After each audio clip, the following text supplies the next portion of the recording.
Hi, welcome to another episode of Let's Talk About This. I am your host, Crystal Hicks. My guest today is Craig Meriwether.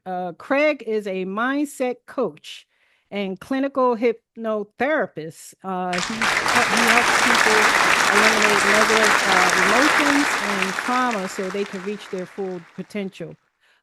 Craig, welcome to the podcast. How you doing today? Crystal, I am doing well, and I really appreciate the invitation to be on your show. It's going to be a fun conversation. Yeah, it sure is. I'm glad that we was able to connect because we're on different time zones. Yeah.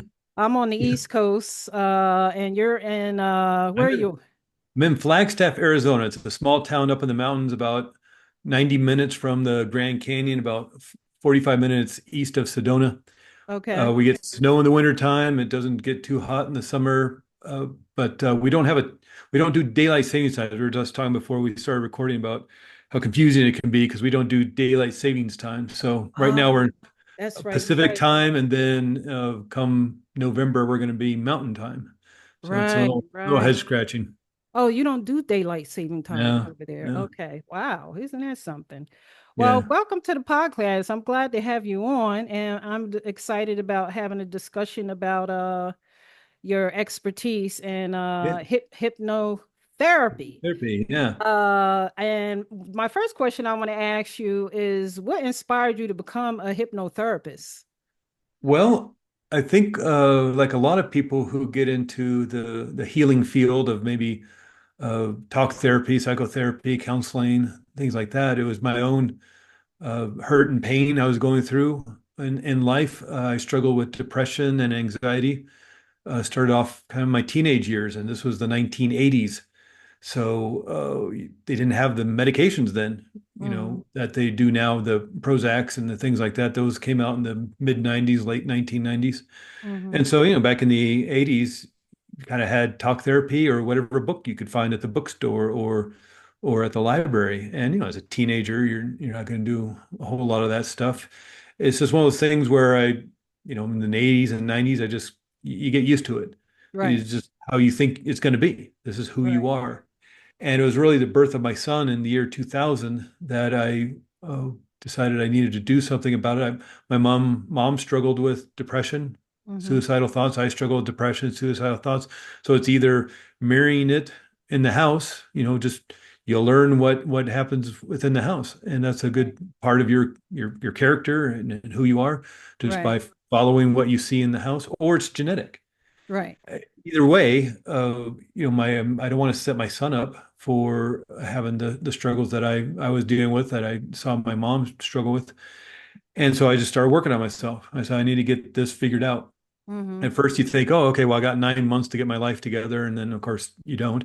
And I thought, okay, well, as a baby, don't think I'm going to do too much damage as Right. him as a baby. So, I took some years to kind of work on myself, on and off.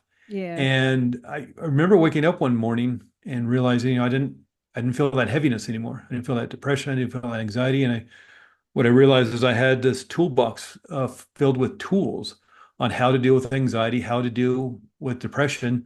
I ended up writing a book called Depression 180 because I joined a writing contest with Hay House Mm-hmm. publishers and got pretty far down the line. They started off with something like 300 authors wanting to be a part of this contest, the grand prize being a publishing contract. Mm-hmm. And I got into the top two apparently, Mm. but didn't make it. But did get invited to be a part of a compilation book, and as part of that, you have to do the promoting when the book came out. And Right. so I was doing my own interviews, setting up my own telesummit back in the day, back in whenever that was, 2012, 2011. You did telesummits back in the day. Podcasting was kind of coming to be a little more popular. I had Right. so much fun. I started my own podcast called Tipping Point Radio, interviewing some wonderful people. But later on, at like around 2015, 2016, I got the opportunity to train as a hypnotherapist because that was one of the things that really helped me. Okay. And we can talk a little bit about what it is because I know there's a lot of baggage around the term hypnosis Yeah. and hypnotherapy, especially what people see in the movies and Yeah. TV. which is Right. unfortunate because I think probably maybe a lot of people that listen to you are in that industry. They just create ways to move a plot point forward. Right. My God, how are we going to get Jason Bourne to assassinate the Prime Minister of England? Okay, well, we'll hypnotize him. And Mm-hmm. that's not the way it works.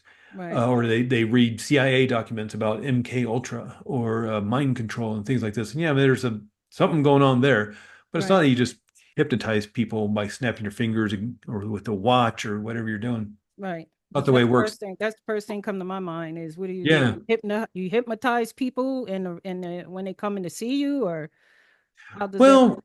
yes, kind of yes and no. And also, I think a lot of people have an idea of what hypnosis is from the entertainment side.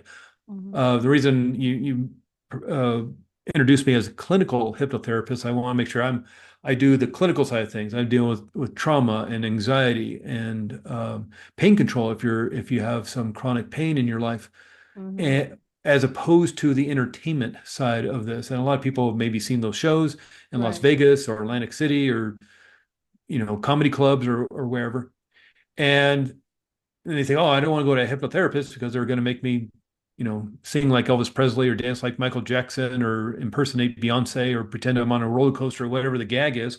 Right. And the thing with those shows is everybody that gets up on the stage volunteers to be up there, assuming they're not plants, assuming they're Right. not actors or part of the improv troupe in the town or whatever, assuming that it's all legit. Mm-hmm. Every single person that gets up on that stage to act foolish and look silly volunteered to be up there. Mm-hmm. They not only bought a ticket to the show, they sat down in their seat when the hypnotist comes out and says, "Hey, everybody, welcome to the show. Let's have a fun time. And who wants to get up on stage and have a really fun night?" A bunch Mm-hmm. of people raise their hands. And so who's this person going to pick? Are they going to pick the people who aren't raising their hands? Right. Who look really scared and nervous and like, oh, I hope he doesn't pick me. Or are they going to pick the enthusiastic people who want to be up there? And Right. so he picks the people who want to be up there. And then 10, 12 people get up on stage and goes down the line. Where are you from? And what's your name? And what do you do for a living? And do you want to go into hypnosis and have a fun show and have a really good time? And yeah, I do. So these people say yes like 7 times before this guy makes them do something. Mm-hmm. And the reason they, you know, impersonate Beyonce or Elvis Presley or dance like Michael Jackson or whatever the thing is, it's because they want to. They're exhibitionists, they're extroverts. They Mm-hmm. want to be funny in front of their friends. They want a silly video to put up on Instagram or TikTok. And guess what? They do. They Right. have a great time. Mm-hmm. And that goes to make you wonder, it's like, well, what if you want to heal? What Right. are the chances you're going to be in that? And you're asking me is, oh, you put people in hypnosis and things like that. It's like, well, let's say somebody smokes. This is a great example because people know hypnotherapy from quitting smoking. That's what it's kind of famous for. Mm-hmm. And somebody's stressed. They're having a bad day at work. The work's piling up. The emails are out of control. The phone calls. The boss is upset. So Mm-hmm. they reach for that cigarette. They pack, smack the pack. They grab a cigarette. They light it up and inhale all these toxins and chemicals Mm-hmm. into their lungs, and they're not even thinking about it. Right. And it's like, aren't they already hypnotized? They Right. weren't born a smoker. Somewhere Right. down the line, they had to force themselves to smoke because it's not a pleasant experience learning how to smoke. And Right. whether they're a little kid or a teenager or maybe they're in their early 20s, they're now automatically just grabbing that cigarette or that drink or that pill or their phone to go on Instagram or wherever. And are they not hypnotized already? Because they're looking for a way to self-soothe themselves so they feel better. And Mm-hmm. so they just automatically grasp it. So we're already in this trance state. And Right. sometimes we're in the trance state of being at work or in Mm-hmm. the trance state of being a mother or a father at home on the weekends Mm-hmm. or hanging out with the kids. And and sometimes we're in the trance state of feeling anxious or Right. feeling depressed. So it's not so much I put somebody in a state of hypnosis. The reason they're coming to me is they have this automatic reaction to some trigger in life. And Mm-hmm. whether it's becoming really angry or reaching for a drink, or they feel nervous getting up doing a speech or a presentation, or they're nervous before a test or a job interview, or they have some some trauma in their life. They know it is. Maybe they don't know it is. They just know something happened when they're a little kid, and they've been angry and anxious and afraid for years, if not decades, and they've done the talk therapy, they've done the medication, and they don't know what else to do. And as a Mm-hmm. last resort, they come to a hypnotherapist because they're already hypnotized into feeling this anger for a Mm-hmm. reason they don't understand. Right. So, in a sense, people are already, by the time they come to me, they're already in a state of hypnosis and they want out of it. Mm-hmm. So really what I do, I don't really hypnotize people, I de-hypnotize people. Okay. You've already hypnotized yourself. And again, whether you're an extraordinary mother, extraordinary father, extraordinary business person, Mm-hmm. extraordinary in your career, you're in a trance state of business person, entrepreneur, actor, actress, dancer, uh, or because when you walk out on stage, are you not putting yourself into a trance state, whether you're literally playing a different character in a play or a TV show or a Right. movie, or you're a dancer and you need to get yourself into the zone to be the greatest dancer. When we're recording this right now, the Mm-hmm. Olympics are in full swing, Summer Right. Olympics. And I guarantee you, every single one of those athletes are putting themselves in a trance state before either they walk out onto the field or the mat or get to the swimming pool. Mm-hmm. They're putting themselves in a trance state of being a champion, of being Mm-hmm. number one. Right. And so we know this happens. We know we can get ourselves in these different sort of trance states. Unfortunately, sometimes it's a trance state that's not very resourceful Right. or resilient to us. And so we reach for that cigarette, we reach for that drink, we reach for our phone, Mm-hmm. or we get angry at home, or we get triggered when somebody says something the wrong way. Right. Maybe you've experienced this in a relationship, or maybe your listeners have.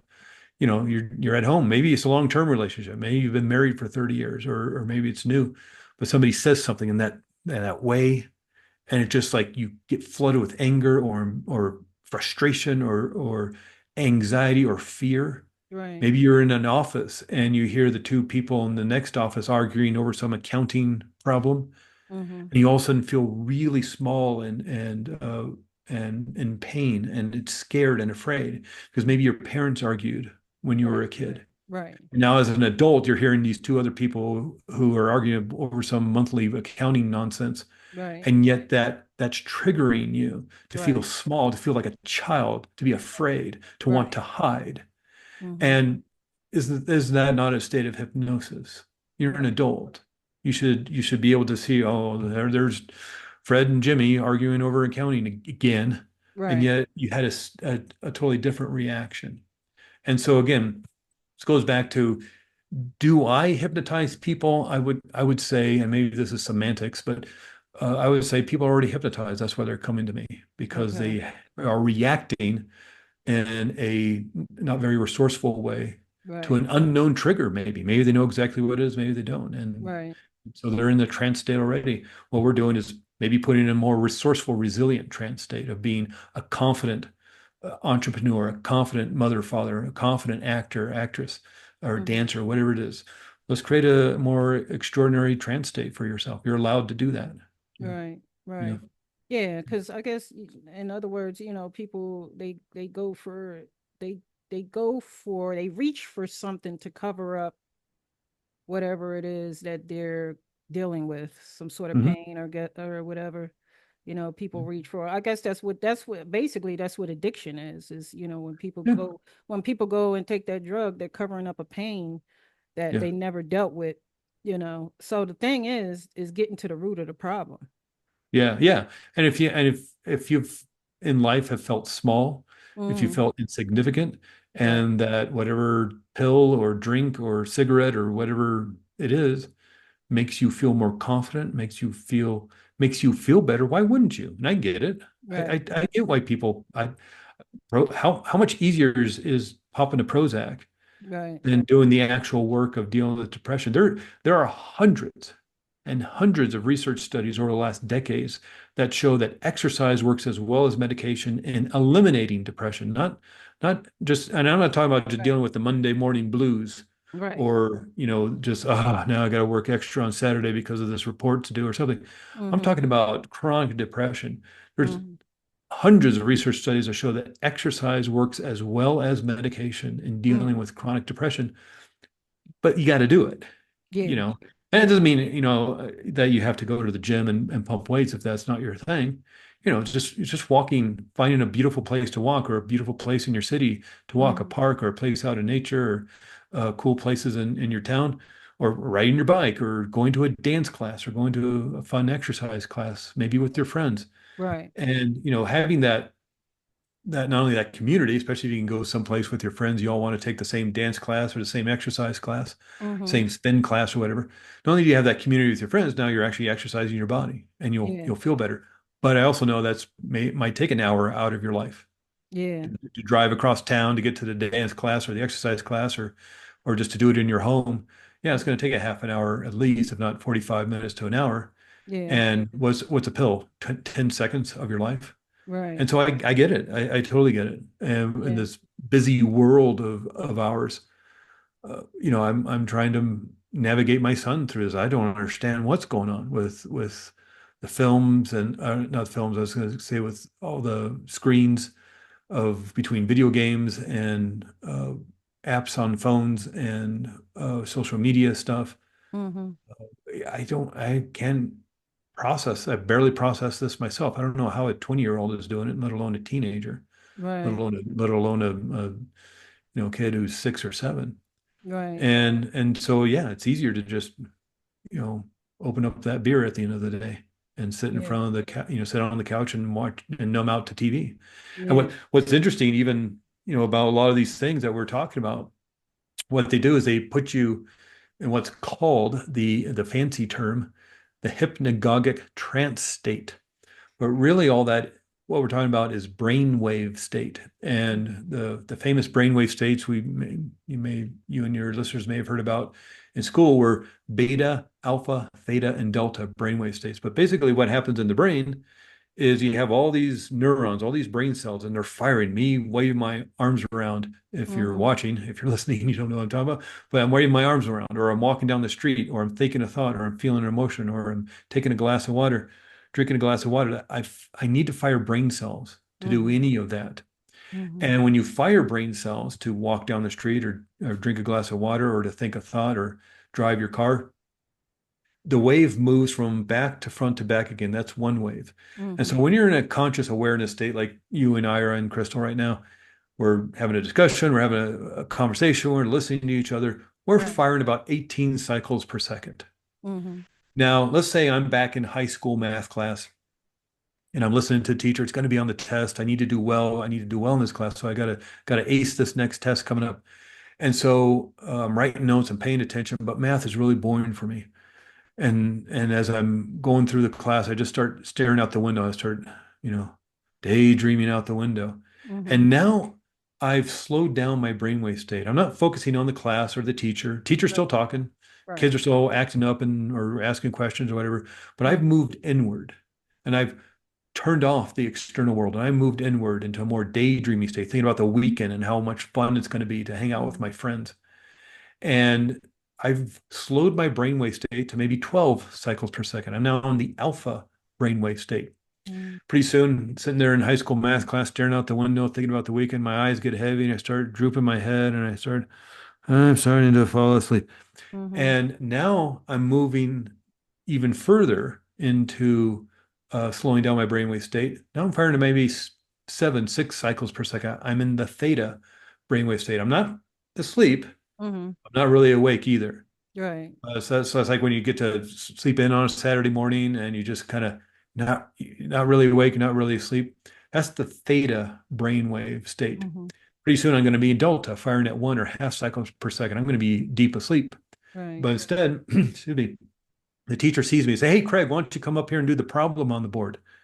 And now I jolt awake and I'm looking at the board. The Mm-hmm. entire class is looking at me. The teacher's staring at me, and I'm looking at the equation. I don't know how to do the equation. I wasn't paying attention. Right. And now I'm firing in maybe 30 cycles per second because now I'm stressed. Mm-hmm. And so just in this, short period of time, like 6, 7 minutes, I've altered my state of consciousness, Yeah. moved into altered states of consciousness 3 or 4 times, just sitting in high school math class. Mm-hmm. And you see this maybe if you're at a meeting at work or you're auditioning and just waiting in the waiting room, waiting for your turn, or you're in rehearsal. Right. and it's getting a little boring because the lighting people are doing their thing. And you move in and out of these altered state of consciousness all day long, driving home, Mm-hmm. or riding on the subway or whatever, and you just daydream drift off. You still know where your stop is sometimes, but Right. you still know where your stop is, and you get off at your stop, or you're driving home. You know how to drive home. You've done it just like you know how to tie your shoes, and you know how to zip up your jacket. You know how to walk down the street. You don't have to think about it. You just do it. And so Right. you can alter your state of consciousness, start thinking about that meeting tomorrow, the rehearsal that's coming up, or the audition next week, or whatever the issue is that you need to think about. You can alter your state of consciousness and move down to the alpha and theta brainwave state. Alpha, theta, delta is what's known as the hypnagogic trance state. Mm. And so just watching TV puts you in the alpha brainwave state. Yeah. Doing social media, just swiping Instagram and trying to find the one video or meme you want to look at, Mm-hmm. and getting that dopamine hit when you finally find it, puts you in the hypnagogic trance state. They know what they're doing. Right. They've known TV puts you in the hypnosis trance state since 1969. And that Mm-hmm. information wasn't published in a medical journal. It was published in the Journal of Advertising and Marketing back in 1969. So any marketer, any person that makes a commercial, certainly the politicians, certainly the news, knows Mm-hmm. that watching TV, and by extension, probably video games and social media, puts you in a hypnotic trance state. Yeah. It's almost And like so this is it's like an almost like you're unusual thing. programmed. Yeah, and so it Right. isn't. Yeah, yeah. You certainly get pro. We see that now. People are Yeah. just programmed like this person is my prophet, and I'm gonna remember whatever side you're on. Yeah. And so uh, it's not that I am going to put you into that state. You're already in that state. Mm-hmm. So it's more like, what do you want to do with that? How do you want to improve? How do you want to heal? Mm-hmm. Do you want to heal some hurt and pain and trauma and some fear? Do you want to increase your confidence, your strength, your power, your joy, your happiness? Both. You Mm-hmm. know, we can do that. It's just you Right. tell me what you want to work on. I don't tell you. And that's the difference between hypnotherapy and more traditional like talk therapy. Mm-hmm. We're not going to sit and talk for weeks and months and years. We're not going to do 90 sessions over 2 years Right. talking about a problem that you have and Right. me giving you some sort of advice that 2 years later you're still in hurt, you're still hurting and in pain.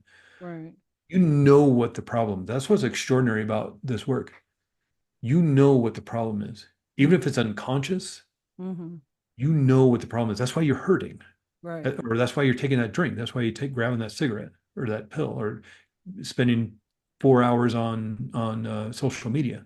Mm-hmm. You know why you're hurting. Your mind is trying to find ways to feel better.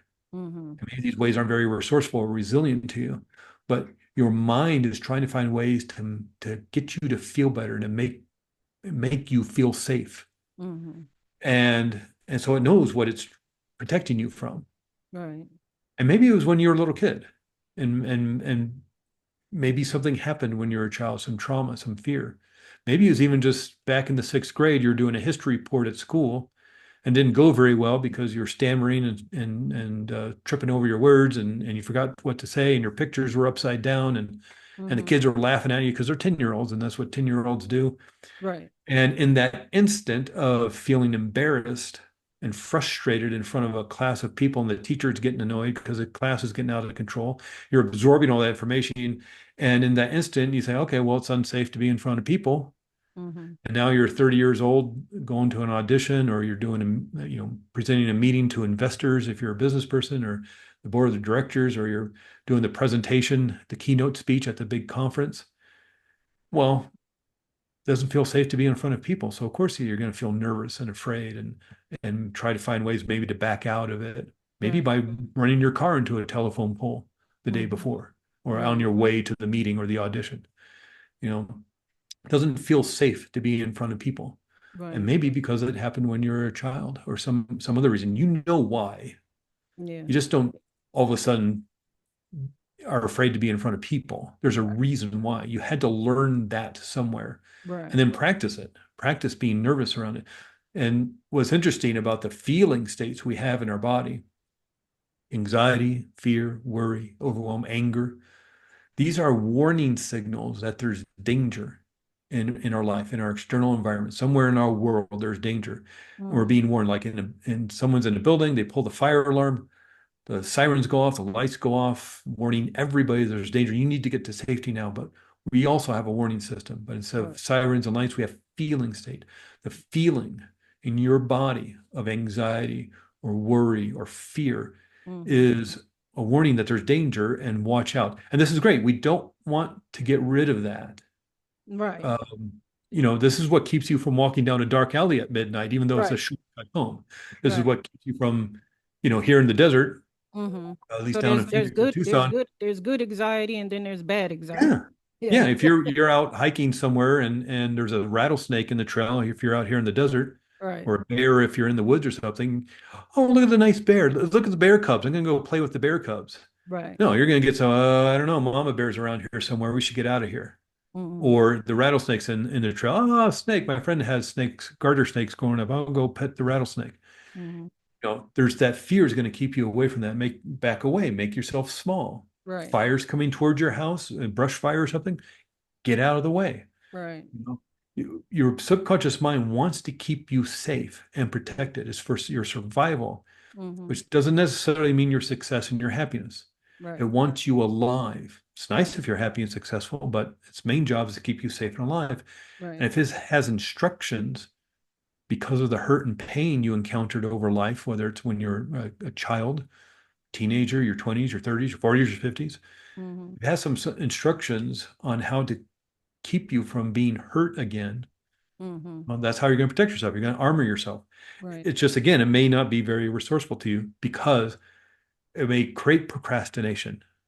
It's like, oh, the last time I turned in a report in high school, it didn't go very well. So now I got to turn in that report at work.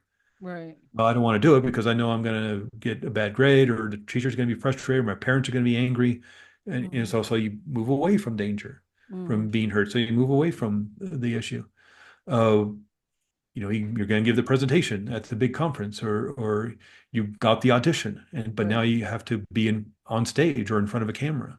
Yeah. It's like, well, that's unsafe to be in front of people. Right. The audition went great because it was just in front of a couple people, but now we're going to be an audience of, Right. Right. 100, 500 people or being in front of a film crew with bright lights. And that's a totally different thing. Mm-hmm. So it's not that your subconscious mind is against you, Mm-hmm. it's for you.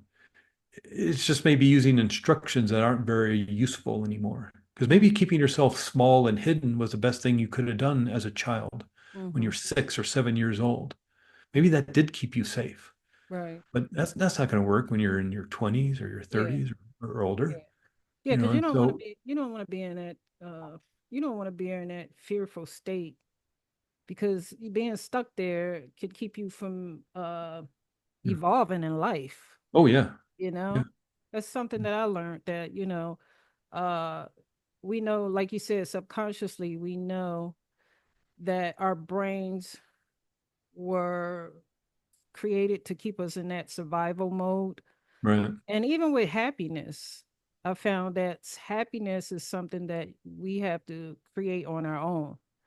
That's not something that, you know, that's gonna is automatically given to us, or that's not something that's already instilled in us. It's something that I've learned that like to create happiness, you have to create happiness in your life, and you can't do it through material things. right, right. you know Yeah, that's something yeah, else that I learned, like buying that brand new house. It might make you happy for a while, but then once that happiness goes away, you're looking for something else to make you happy. So it ain't the material yeah, things. yeah, yeah, you know yeah, yeah, yeah. And with just because you heal the pain, mhm uh, you heal the anxiety, you heal the depression, doesn't mean all of a sudden you're joyful and happy. mhm You have to learn that and practice that just as much as you have to practice feeling anxious. right. And that's a big part of that. That's the key to everything is practice. What is strongest within your mind and mhm within your body is what you practice, what you do over and over again. If you're, you know, practicing the piano or practicing guitar or practicing dance or martial arts or a foreign language or riding a bicycle, learning mhm to walk if you're a little kid, What you practice, you get better at. But what if you're practicing anxiety? What if you're Mhm. practicing fear? It also goes to show what if you're practicing joy? Well, you Mhm. spend 5 minutes a day practicing being happy. Mhm. Literally wire that into your head. I guarantee you, again, we're recording this during the Olympics, Summer Olympics. I guarantee you, every single athlete in the Olympics, probably every professional athlete, Mhm. is spending time every day mentally rehearsing their event, whether it's a Mhm. group event like running or swimming or, or a solo event like gymnastics. Mhm. They are practicing every day, sitting on Right. a couch, sitting on a recliner, and mentally rehearsing the routine, whether it's jumping into pool 1/100th of a second before everybody else, Mhm. or crossing the finish line, or if they're gymnasts, they're thinking of all the twists and the turns and the jumps and all the stuff they have to do to Mhm. get that gold. And they're Right. successfully rehearsing that because they know how to wire that into their brains. There's research that shows that just pretending will wire it into your brain, just like actually doing it will Mhm. wire it into your brain. And so that goes to, well, what if you're practicing failure? Mhm. If you're practicing anxiety? What if you're practicing fear? Mhm. Is that not literally wiring that into your system? And so you got to find ways every day to whatever it will be for you Mhm. to create that peace and that joy and that happiness and practice it. You Right. find ways to get yourself in state, especially before an audition or before going out on stage or before in front of the cameras Right. or giving that presentation or that speech or whatever. And there's all sorts of different ways of doing it, but you got to find that way to get yourself in state. Every professional athlete or an Olympic athlete is doing it. I guarantee you, probably all the successful actors and actresses are Right. doing it. One great example I like to tell people, of course, people will remember Dennis Rodman, one of Mhm. the great basketball players back in the late 90s, early 2000s.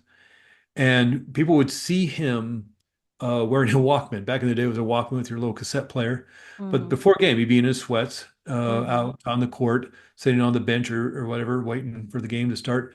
And people would see him wearing this Walkman, and they'd say, "Oh, and what do you listen to?" And he'd just say, "I don't know, whatever inspiring music was famous at the time." He Right. just, "Oh, I'm just listening to this person, listen to that person, just energize myself." But really, what he was listening to, what came out later, is after every game, he would take his tape recorder and Mhm. he would narrate how awesome he was in that game. Even if they lost, Right. you could say, "Oh, I rebounded and then I stole the ball from this guy and then I did a three-pointer and I did all the free throw shots. I made every single one and I Mhm. aced this guy and I was so awesome." He'd narrate how amazing he was. Mm. Label the tape, put it away in his little filing system, and the next time he played that team, he'd pull out those cassettes and he'd listen to how awesome he was against that team the last Mm. time he played them, against the certain players, against the entirety. And that's how he put That's how. himself in state every That's how game. he. Oh, that's how he prepared. Okay. Yeah. I mean, imagine doing that before an audition. Man, the last time I Right. did an audition, I was so good. I was prepared and I knew, imagine doing that. Or, Right. there's different ways of doing it. Everybody has their own way. Just like, and it doesn't matter how successful you are, it doesn't matter how long you've been in the game. Mhm. Let's say you're an actor, Ian McKellen, the great actor, Ian McKellen, he's got to be in his mid to late 70s. Mhm. He was just in King Lear in London doing King Lear. I guarantee you, before every performance, he was putting himself in state to walk out on stage as King Lear, not as Ian McKellen playing King Lear or trying to Right. remember the dialogue and the Shakespeare language and all that. Mhm. Put himself into a state where he was King Lear. And whatever you're doing, athlete, Right. music, sports, business, entrepreneur, you put yourself in state before you talk to potential investors in your Mm. business. Yeah. Put yourself in state before you inspire your board of directors to move in a new direction. Right. Whatever you're doing, uh, Mhm. you're a mother or a father. The kids are getting home in an hour. Put yourself in state to, like, after your crappy day of doing laundry and cooking and going shopping and traffic, and the kids are coming home in half an hour. Put Mhm. yourself in state to be an awesome father, to be an awesome mother. Put Right. work behind you. Put the daily chores and nonsense behind you, Right. and be an awesome father. Put yourself in that trance state Right. of being a Right. great actor, being a great parent, being a great business person, whatever it is, Mhm. being a Yeah. great student at school. Put Mhm. yourself in a trance state. You're allowed to do that. But Mm-hmm. I don't think many of us take the time to do that. Right.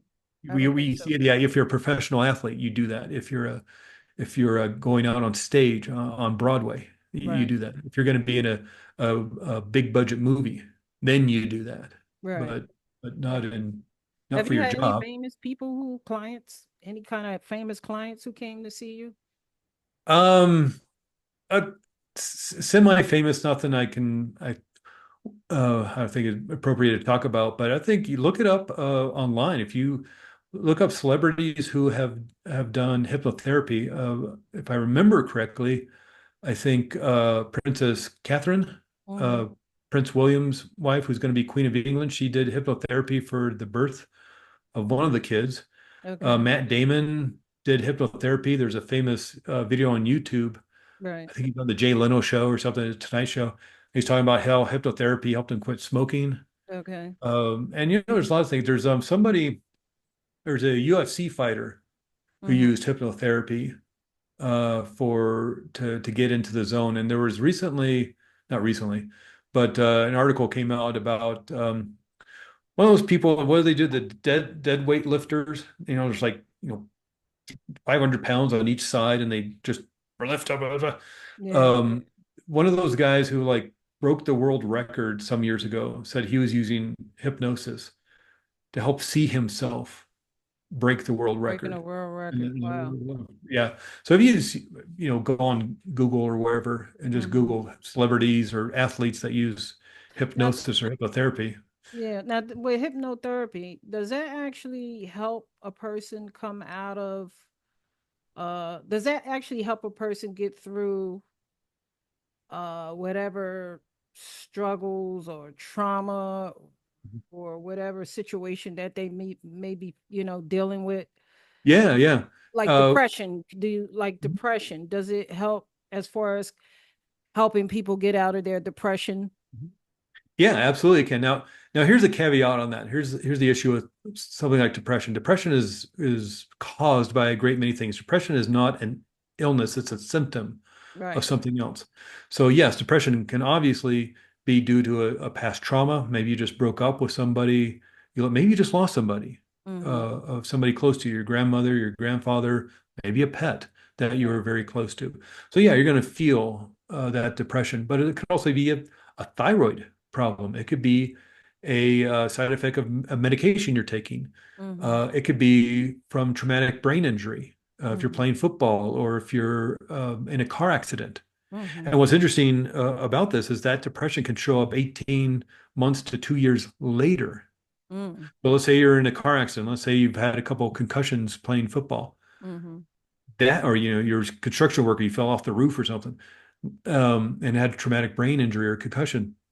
That depression can show up 18 months later. Why would you ever associate it with the car accident or the injury Mm-hmm. you underwent? And so that's what can be a little insidious about it. And that's why the medications around it can people find a little bit frustrating, I think, because you're medicating something that's not the problem. Why Mm-hmm. would these SSRI medications like Prozac, they increase the serotonin in your brain. Mm-hmm. Well, if it's a thyroid issue, you're not helping the situation. Right. At the very most, you're just masking what Masking may the be a problem. serious health issue. So why are Bone they of brain well? So injury. why would they prescribe people medication for depression if it's not a uh uh Oh, money. well, See, yeah, I mean, you yeah, got that's true. you got 10 minutes to see That's true. somebody. Yeah, that's true. You got It's 10 all minutes to about see money. somebody. Everything is about money. Yeah. But they keep you, yeah, and that's not good because you putting somebody on medication that they really don't need then. No, You know what I no, and mean? especially what if you're a guy walking into the doctor's office. Okay, and how are you doing? It's like, I don't know, I'm feeling a little tired, a Mm-hmm. little down. It's like, okay, well, here's something to pep you up, and blah, blah, blah. Okay, I'll see you in 6 months. Right. Physical stuff. So, what a guy's gonna say? Yeah, I'm just feeling low because I'm going through a divorce, or my business is going bankrupt, or I just my dad died and he was very abusive to me, and Mm-hmm. and that's coming up for me. What is he? He's not gonna say that to his doctor, but he Right. said, I'm just kind of feeling a little bit down. Okay, here's some pills that can help you. Right. Doctor's got 10 minutes. He can't. Yeah. Uh, and the way the insurance companies run nowadays, you only got a handful of minutes, and well, it's easy. Yeah. It's just easy, and it's unfortunate. Yeah. But you were talking about hypnotherapy. Let me use an example of a client I worked with. And this was Okay. a couple years ago, and I was doing some class, and nowadays I do all my, pretty much most of my sessions over Zoom. Okay. Because of COVID, everybody went, oh, we got to do Zooms. I'm not coming into the office. Right. I'm like, okay, now I had to learn how to do Zoom sessions. Right. And it's great now. If there was ever any sort of silver lining out of the whole COVID nonsense was that, well, I'm able to work with people not just in my town, Mm-hmm. but not only the whole state of Arizona and the country. And I've worked with people, overseas. Okay. You speak English and have a Wi-Fi connection, man, we can do some work. Right. And so uh, I was working with this, I was doing some classes, some Zoom classes for the cancer support community of Arizona. And these were weekly classes, things like pain control and healing acceleration and boosting your immune system, things like that. Right. And this older woman was in the classes. She's, I'm guessing, about 70 years old. And we did two classes. And on the third class, it's my Zoom meeting. I'm getting ready for a class, so I'm there early. And she arrived early to the Zoom class, and we're just chit-chatting, waiting for other people to show up Mm-hmm. at that evening's class. And she asked me if hypnotherapy could work with procrastination. Mm-hmm. And yeah, that's again defense mechanism. You want to hide, you want to make yourself small. So it's a mindset issue. So yeah, we can work with that. That's Mm-hmm. a fairly good thing to work with hypnotherapy. Mm-hmm. And so I had an afternoon appointment the very next day, same Right. time. So I said, well, let's set up for tomorrow. Mm-hmm. And what's interesting about this work, once your mind realizes you're going to do this healing work, it kind of starts turning the gears and say, well, we can work on a problem, Mm-hmm. but not why not work on the problem? Mm-hmm. And so when she got to the session just 24 hours later, she says, I know I told you I wanted to work on procrastination, but what I really want to work on is why I don't matter in life. Mm-hmm. This is a 70-year-old woman who thinks she doesn't matter in life. And so there's a reasoning behind that. You, Right. you just aren't born thinking you don't matter in life. You Right. learned that somewhere. Yeah. And then you practiced it and got really good at it to Mm-hmm. as a defense mechanism to armor yourself. So Right. you know what the problem is, even if not consciously, you don't know. Right. Unconsciously, you're very aware of why you're doing that. It's Mm-hmm. trying to protect you from something. And so, well, let's use this state of hypnosis and ask. Just Mm-hmm. ask. What Right. is the problem and how can we solve this? And what's fascinating about this work is I'm not going to fix you. And hypnotherapy in and of itself isn't going to fix you. You're going to fix yourself. Mm-hmm. Because who better to know what the problem is than you and what to do about it than you? Right. So we're doing some work and we need to find out what the issue is so it can be healed. We do a regression. I Mm-hmm. want your subconscious mind to take you back to the first time you ever felt this. Feel it in your body. Where does that feeling of not mattering in life, Mm-hmm. that heaviness, where do you feel it in your body? Because Mm-hmm. it's attached to that thought that's creating it or the memory that's creating it. Right. So feel it in your body. And let's go back to the first time you ever felt that heaviness, that not mattering in life. I'm going to count 10 down to one. And Mm-hmm. by one, your subconscious mind will take you back to the first time you ever felt that. And so 10 down to one, I asked the 70-year-old woman, where are you? And she says, I'm standing up in my crib and my father's screaming at me because I won't stop crying.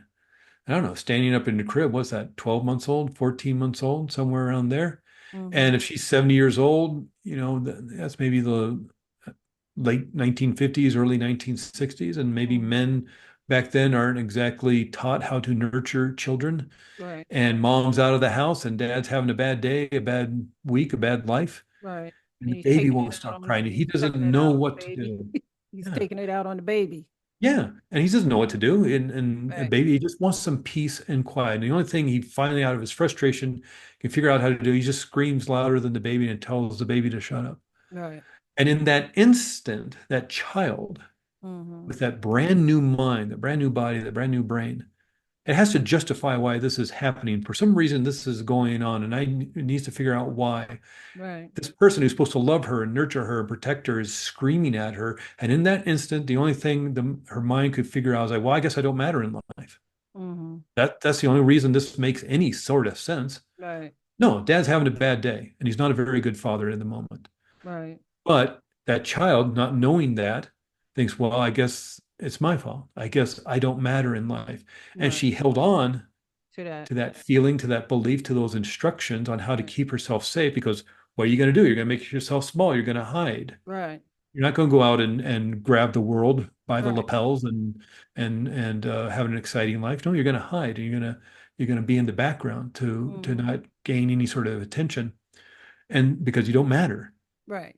And she held on to that for some 70 years until one day she decided it was time to change it. Mm-hmm. And she changed it. And we had done two, three generalized group sessions Mm-hmm. about pain control and healing acceleration over Zoom. And we did one session around this issue that she didn't even really realize she had. Right. And it was done. We were done. Wow. I never saw her again. And she would email me, every now and then over, a year or so. She Mm-hmm. said, doing fantastic, doing great. Because she held on to these instructions until she decided she didn't need them anymore. She Right. put them away. She edited, deleted it, whatever, trashed them, Mm-hmm. and then put in new instructions. Mm-hmm. And she created the healing, not me. She created the Mm-hmm. healing because again, she knew what the problem was, maybe not consciously. Right. Because who's going to remember being 12 months old? Who Right. remembers being back in the crib? Maybe some people, but I think Right. that's a very rare thing to be able to remember, Mm-hmm. the first year or so of life. And so, how long was it going to take her in talk therapy to get back to, because they're going to work on procrastination for, months and months. Right. And Right. then, but that wasn't the problem. Yeah. That was a side effect of like, well, yeah, you're going to make yourself small. You're going to move away from things, even if it's beneficial to you. Mm-hmm. You're going to move away from it because it's unsafe. Yeah. It doesn't have to make sense. And that's what's can be kind of frustrating about this is, all this stuff we're talking about is held within the subconscious mind. And the subconscious mind that's running our immune system, our digestive system, is growing our hair, growing our fingernails, growing us from being born to being an adult, all automatically. We don't have to think about it. It's holding on to those habits of walking and tying our shoes and zipping up our jacket and all those things, riding a bicycle, driving a car, Mm-hmm. holding all those habits. But its main job is to keep you safe and alive. And so it'll hold on to that hurt and pain, like Mm-hmm. like as files in a filing cabinet. Right. This is this trauma, this is this fear, this is this embarrassment, humiliation, things that cause anger and worry and overwhelm. We're going to keep track of all that because we don't want to experience it again. Right. And so if something, again, if your external environment triggers one of those files, oh, okay, this is dangerous. Mm-hmm. But, back in the sixth grade, we were humiliated being up in front of class because the history report didn't go well. I'm not going to that audition. Right. I'm going to find a way to get out of that. That's the I'm first certainly step. not getting on stage, Yeah, or because I'm not giving the presentation. yeah. And that's the subconscious mind. It's this emotionalized mind. The conscious mind is that logical mind, the analytical mind, the mind that sets up our goals and the plans to achieve those goals and the willpower. But Mm-hmm. what neuroscience says is that conscious mind only makes up 5% of mind. Mm-hmm. Subconscious mind makes up 95% of mind. So when there's conflict between the logical mind and the emotional mind wins every time. Mm-hmm. So it doesn't have to be logical. You Right. can analyze it to death. Right. And it doesn't have to make any sense because all that information and the hurt and the pain is stored within the subconscious mind. Mm-hmm. And so that's why I like this, is why it helps me in Right. dealing with my stuff. Again, I liked it so much that eventually down the line, I was able to train as a hypnotherapist and open up my own practice helping people because Mm-hmm. there's power in realizing that while it wasn't your fault and it shouldn't have happened, and not to blame the victim or say it was your fault in any way, shape, or form, but you're the one who put those instructions Mm-hmm. in your mind and maybe unconsciously and through trauma and terror and fear, but you're the one who put those instructions in your mind on how to keep you safe. Mm-hmm. So that actually becomes empowering because if you're the one who did it, you're the one who can undo it. You're the one who Right. can change it and do something else. You don't have to ask permission. You don't have Right. to go find that person who Right. hurt you and get them to do it. Right. Do it yourself. You're the one who installed those instructions. And Mm. so that again, not to blame you or say it was your fault, but if you're the one who did it, then you can change it. Right. You can create healing around that. That's how Yeah. powerful you are. You Yeah. know? That makes a lot of sense. It Yeah. does. Can you what are some what techniques do you use to help clients achieve their goals through hypnotherapy? What type of Yeah, tech? it depends on what the goal is. One aspect was just what my example with the older lady, Mm-hmm. maybe doing regression kind of thing Okay. back to the source of the pain if it needs to be resolved Mm-hmm. in a safe and gentle way, in a healing way. It Mm-hmm. may be if somebody wants more confidence, let's create some rehearsal techniques for you to use on your own. Okay. When was a time that you felt very confident in, Mm. let's say I'm not very confident about getting on stage or in front of the cameras. Right. Okay, when were you confident? Mm-hmm. Are you confident that you can tie your shoes? And that seems like a silly, small thing. Yeah. But are you confident that you can zip up your jacket? Are you confident that you can ride a bicycle if you can ride a bicycle? Mm-hmm. Are you confident that if you got in a swimming pool, you could just float there? Are you Mm-hmm. confident you can tie your shoes and put on your socks? Mm-hmm. You feel confident in in a lot of ways. Maybe you're confident that you can write that report in Right. Microsoft Word or do a PowerPoint presentation or whatever. You can use editing software to make your own film or Mm-hmm. your own social media stuff. You are Mm-hmm. confident in a great many things. So Right. let's attach that confidence that you already have, even if it's just tying your shoes. There's a feeling state to that in your body of feeling confident. Do Mm-hmm. you feel confident that right now you could walk over to your shoes, put them on and tie them or strap them up or whatever, Right. and then walk out the door? Yeah, absolutely I can. Okay, what does that feel like? Where do you feel it? Let's Mm-hmm. expand it and make that bigger. And now visualize yourself in front of that audience on Right. stage, giving the speech, doing the play in front of the cameras, in front of the investors, talking about your business and Mm-hmm. hanging out with your kids, Right. whatever it is, business, parenting, uh, theater, movies, acting, Mm-hmm. athletics. Right. You're not very confident about winning the race next week Right. or winning the gold in gymnastics. Mm-hmm. Okay, well, what are you confident in? Are you confident in tying your shoes? Okay, let's put that and attach it to you winning the gold or Right. being up on stage or whatever, opening up your business. Mm-hmm. Uh, it's just different things. And linking things like that is a great way of doing the work. Right. Pretending you're somebody else, even. Mm-hmm. Right. If I was to do King Lear, I'd want to pretend I was Ian McKellen. Boy, I could Right. walk out with all sorts of confidence pretending I'm Ian McKellen, and Right. how, there's all sorts of things. And that's what's extraordinary about this work. The Yeah. mind can't tell the difference between what's real and what's imagined. Mm-hmm. That's why a nightmare feels so scary. Right. If you've ever had a nightmare, Crystal, or I'm sure maybe some of your listeners have, or your kids have, or somebody who has, it doesn't matter how stupid or how silly or how ridiculous it is. A gigantic cheeseburger chasing you down the street throwing coconuts at you. It's ridiculous. It's not going to happen. Mm-hmm. And yet your mind thinks that's a real threat because again, its job is to keep you safe, protected for Mm-hmm. survival. So it has this shoot first, ask questions later kind of Right. mentality about it, protocol about it. And so it's feeling under threat, even in deep sleep.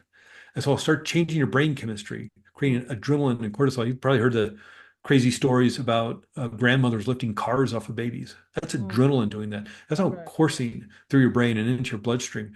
Yeah. Your brain is creating these neural peptides, these molecules that send the signal of fear and anxiety and worry to the Mm-hmm. cells of your body. Literal molecules of fear, molecules of anxiety. 300% more blood is moving to the big muscles of your arms to Mm-hmm. fight. 300% more blood moving to big muscles of your legs to escape. That's got to come from somewhere. So Right. it's turning down the power on your digestive system, on your immune system. This is why people get sick when they're stressed and anxious and afraid, because Right. the power of the immune system is turned off because they need to armor themselves. And this Mm-hmm. is all happening in deep sleep. So Yeah. imagine what's happening in your waking hours Right. when you're feeling threatened. And so the mind can't tell the difference between what's real and what's imagined. And Mhm. so you can use that to your advantage. Mhm. Imagine yourself with all the confidence that you Right. need. Right. I don't feel confident. Well, can you pretend you're confident? Yeah, Right. yes, I could pretend I'm confident. Great. We know from Olympic athletes and research that just pretending wires that into your brain. So Mm. pretend you're confident. Right. Pretend you're the world's greatest actor. Pretend you're the world's greatest athlete or Yeah. the greatest presenter on stage or Right. the world's greatest mother, the world's greatest father, Right. world's greatest business owner. Pretend that Yeah. you are, and you can literally wire the confidence and the strength and the power, Yeah. the freedom, the ease Sort of into your like mind, into your body. faking it until you become it. Yeah, that's a real thing. That is Yeah. literally a real thing. Yeah. Fake it till you make it. Yeah. And that's because it will literally wire it into your brain. I guarantee you, every single Olympic athlete right now, probably every professional athlete, Yeah. is spending time in mental rehearsal. Yeah. So, so they can be, get first place, so Mhm. they can get the gold medal, so they can get the Right. Super Bowl ring, so they can get the, World Series ring, whatever it is. Yeah. I guarantee you, every single one is spending at least probably half an hour to an hour during their day, sitting on a couch, laying back in a recliner and mentally rehearsing whatever it is, part of their game or whatever sport or whatever Right. they're doing. But maybe it's just the last 30 seconds of the dismount off the parallel bars or something. They're Mhm. rehearsing it. And because they're doing that, they're wiring it into their brains, into their Mhm. bodies. Even Mhm. if they're not moving, they're just, it looks like they're taking a nap.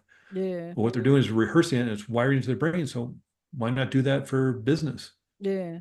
Do Yeah. that for theater or movies or, Mhm. presentations that you have to give at the conference or workshops you have to give or Yeah. whatever. Could Yeah, you fake it till you explain? make it. Yeah. Could you explain to me? And I had a conversation with a guest that was on previously about how important uh maintaining a healthy lifestyle, Mm. including sleep and exercise and nutrition Mhm. and managing anxiety. How important is that? Do you No, think? it's extraordinary. But we need the average person. There are exceptions to every rule, but the average person needs 8, 9, 10 hours of sleep a night. Oh, And we often wear as a badge of honor, I only got 4 hours of sleep last night. Well, I know you're busy and you got important stuff going on, but it's not right. good for your body. You got a sleep deficit now. Yeah. Some of the crazy research that came out during the Michael Jackson wrongful death trial was that they had some sleep experts because he was taking that during those last months of rehearsal Mm-hmm. for the This Is It tour or the shows in London, I guess. Yeah. Um, and had been a famous insomniac for probably a lot of his life, Mm-hmm. and he was taking propofol, which Yeah. is anesthesia medication, and it makes you Yeah. feel refreshed. This is like what you take when you're going into surgery. Mm-hmm. You know, Right. you have Right. surgery for something. Um, he was taking that nightly because it makes you feel refreshed. It makes you Mm-hmm. feel, I've got a great night's sleep, but it Mm-hmm. doesn't get you into REM sleep, Right. that REM sleep. And that's where the body rejuvenates and heals itself, is in that REM sleep. Right. He wasn't getting that. And one sleep doctor said that he came close to being the first person to die of lack of sleep.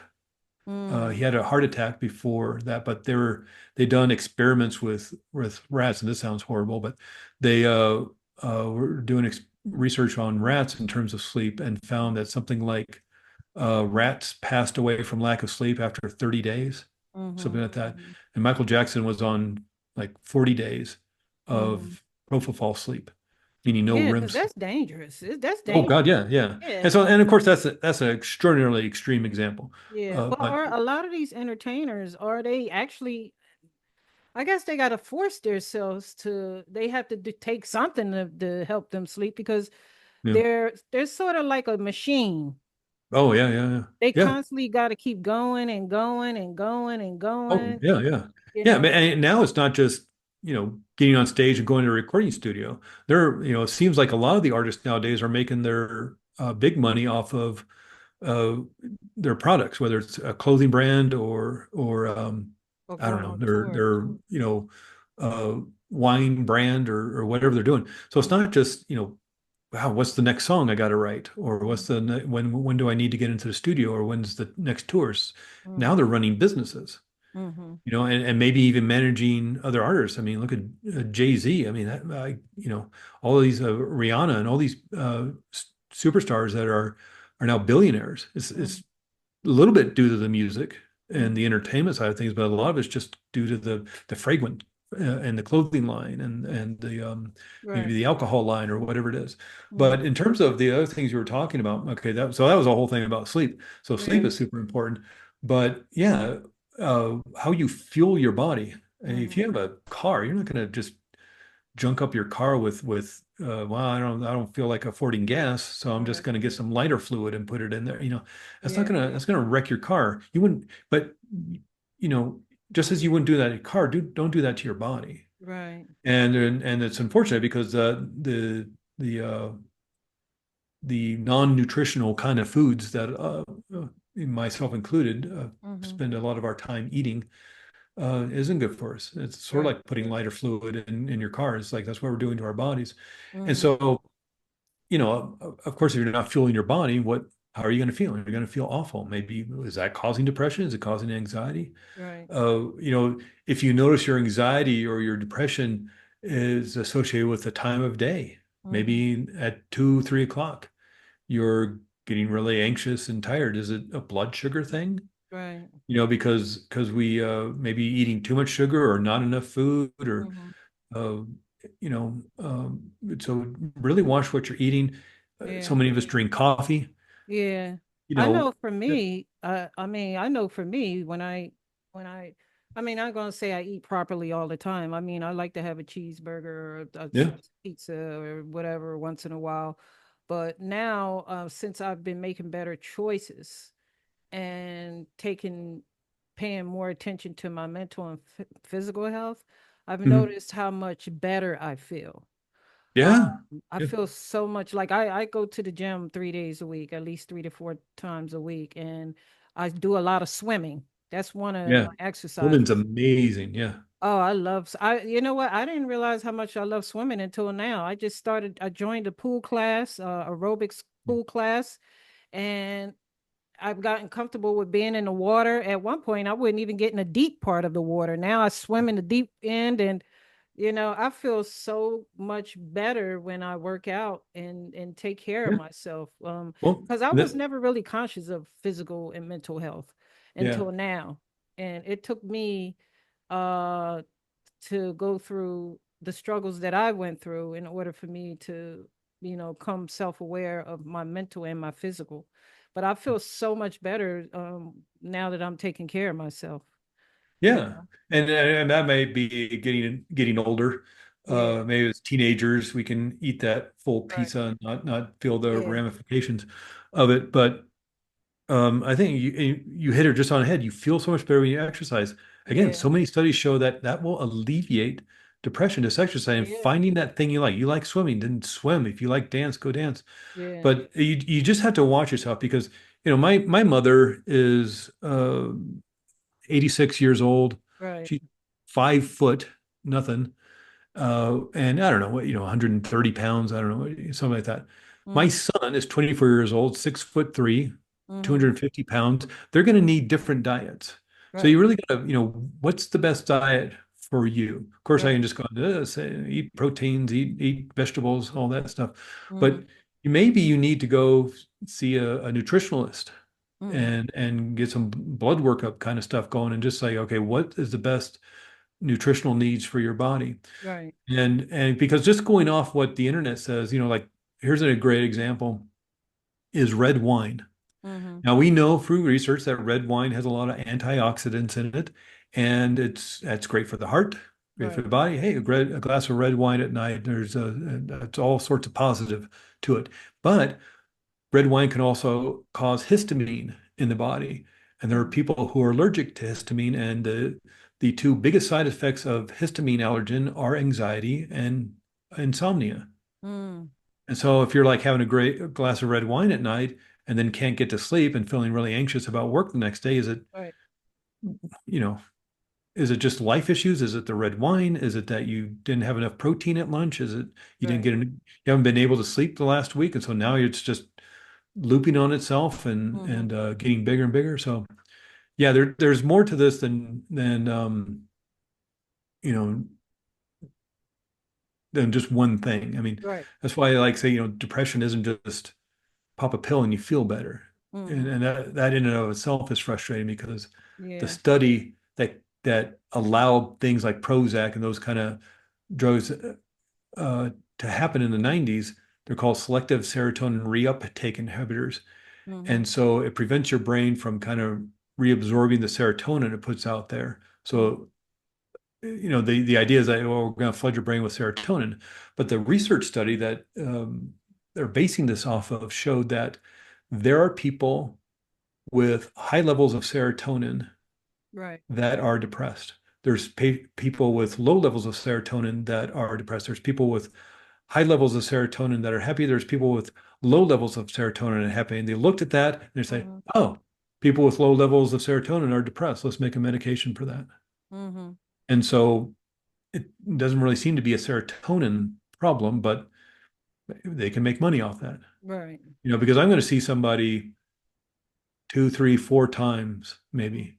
Right. But man, you get somebody on that medication at $7 a pill, Right. and you're taking two or three of those a day for the next several years. Mm-hmm. That's a great way of getting some residual income coming your way. Right. You know, Yeah. you Yeah, know, that's true. you know. Well, well, this was an interesting conversation. Yeah. We really got it. You really gave out a lot of good information, Mm, especially as far as hypnotherapy, because a lot of people and some of the people that's in the audience probably don't know what hypnotherapy is and yeah. how that works from traditional therapy. But you explained that, and I like the information that you shared. I have one other question before I let you go. Yeah. How could, if you can give my audience this answer as to how can positive self-talk and mental reframing techniques be utilized to overcome a test anxiety, Mm, especially for a yeah. student or a college student? Yeah, yeah. Well, again, what you practice, you get better at. And Okay. things like let's go specifically with like test anxiety. A student, and it isn't even a student, many professionals Mm-hmm. have to be certified, have to do licensing exams. A famous one is a lawyer has to take the bar exam. Mm-hmm. Of course, doctors and plumbers, electricians, firefighters, they all have to take tests to be certified that they know what they're doing. Real Mm-hmm. estate agent, you have to be certified and get a real estate agent license. And sometimes you're 65, you're bored, you're retired. Maybe I'll become a real estate agent part time. Well, maybe you Right. haven't taken a test in 40 years, Right. 45 years. And so you're going to be maybe a little nervous because I think a lot of us, we have that fear of failure. We have that Right. fear of being judged.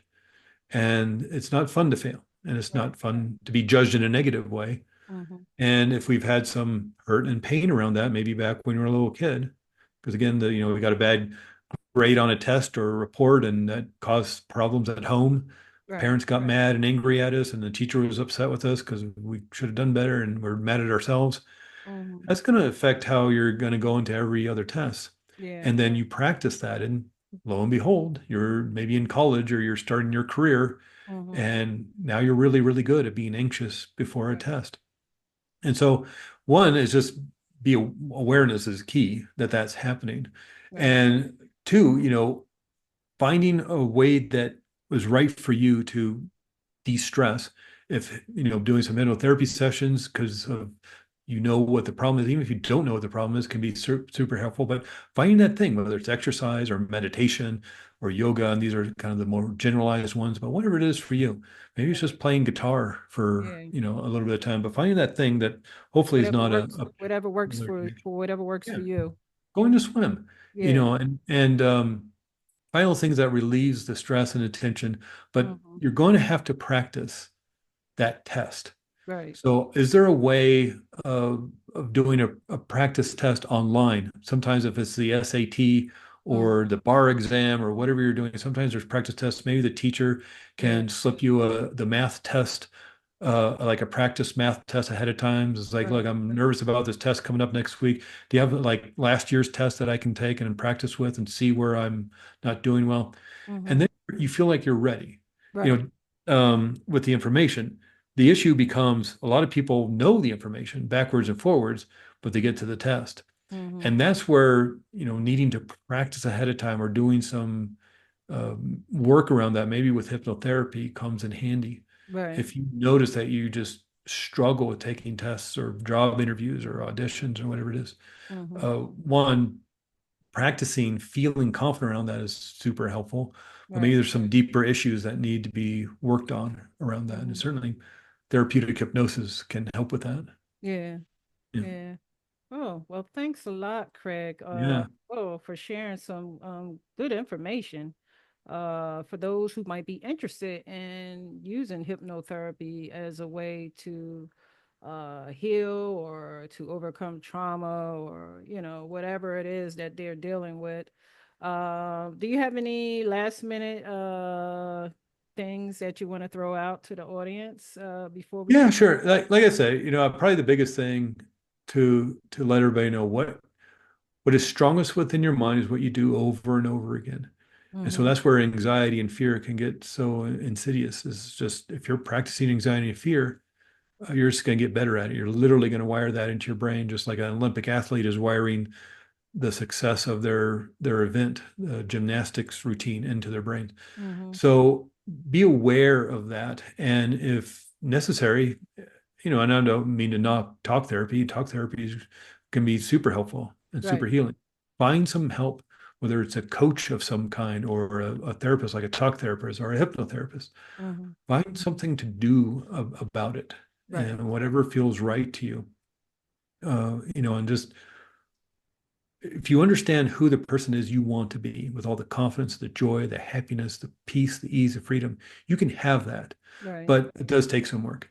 Right. And just getting rid of the anxiety and fear, that's a huge first step. Right. The second step is, okay, now it's time to practice the Right. happiness and the joy and the confidence. And what are you going to do every day to practice that? Even if it's just for 5 minutes. Right. Could you just meditate on the image of you with the confidence? Right. Feel confidence. It I'm takes confident work. tying my shoes. What Yeah. does that feel like? And now imagine yourself with that feeling state doing the thing you want to do. Right. Yeah. Mhm. Yeah, it definitely takes work. You gotta put the work in. Yeah. That's what I say. They say faith Yeah. without work is dead. So you gotta put the work in. Yeah. Definitely.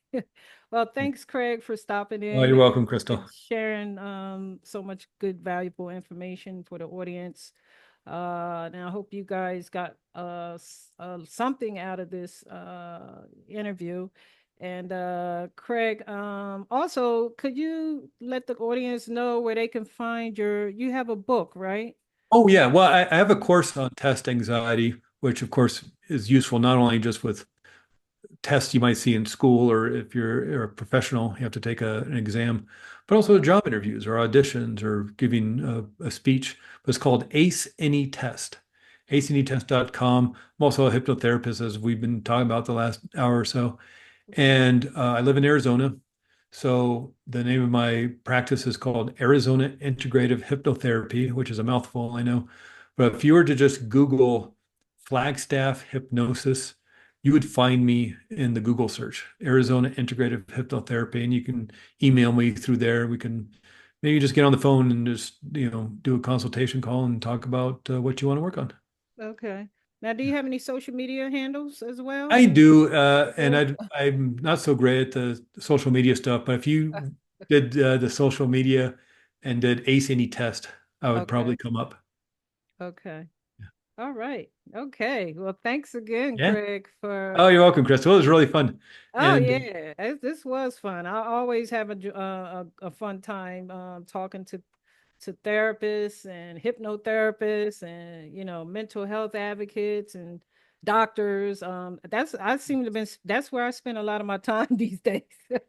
Yeah. Is I Yeah, spend that's important. I mean, we're yeah, in little seems like the world's on fire right now, so it's good to yeah. take care of yourself. Oh yeah, yeah, yeah. Especially in these days and times Yeah. right now, we really need each other. Yeah. We really got to take care of ourselves. And on that note, make sure you guys tune in for another episode next week. Don't forget to hit that subscribe button. It don't cost anything to subscribe to the channel. I really appreciate it if you guys, subscribe to the channel, but also watch the interview, and hopefully you got something out of it. And on that note, we'll talk to you next week. And thanks again, Craig, for stopping Oh, in. I you're welcome, really Crystal. It was appreciate fun. it. I really appreciate the invitation to be on your show. Oh, thank you. And I Yeah. appreciate you stopping in. I really do. Yeah. Thank you so much. All You right. have a good one. Oh, thanks. You too. Bye bye.